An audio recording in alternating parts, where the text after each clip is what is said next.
İslam xristianlığı və peyğəmbəri qəbul etdiyi halda, niyə xristianlıq və xristianlar Muhammed peyğəmbəri və İslamı rədd edib yalançı adlandırır? Bunu bilməkdən ötəri Bibliyada keçən ayələri sona qədər dinləyək. Matta 24. bab 24. ayə. Çünki yalancı mesihlər və yalancı peyğəmbərlər törəyəcək. Onlar böyük əlamətlər və xariqələr göstərəcəklər ki, imkan taparlarsa seçilmişləri də aldatsınlar.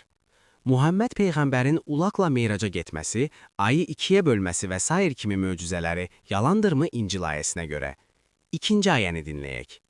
Matta 7. bab 15. ayə. Yalançı peyğəmbərlərdən özünüzü gözləyin.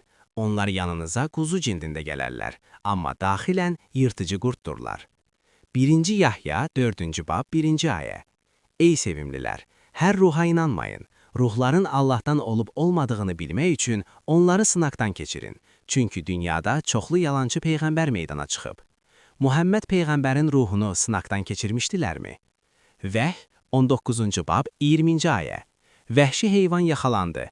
Onun önündə əlamətlər göstərmiş, bunlarla onun damğasını qəbul edib, sürətinə səcdə edənləri aldatmış yalancı peyğəmbər də yaxalandı.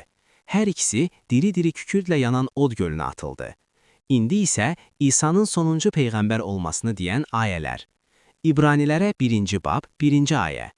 Allah qədim zamanlarda dəfələrlə və müxtəlif yollarla əcdadlarımıza peyğəmbərlər vasitəsilə müraciət etmişdi. 2. ayə. Amma bu, axır zamanda o bizə oğul vasitəsilə müraciət etdi. Onu hər şeyin varisi təyin etmişdi və onun vasitəsilə kainatı yaratmışdı. İndi siz qərar verin. Muhammed peyğəmbər yalançıdır, yoxsa gerçək? Bu kimi məlumatları bilmək istəyirsənsə, kanala abunə olub, bəyənib paylaşmağı unutma.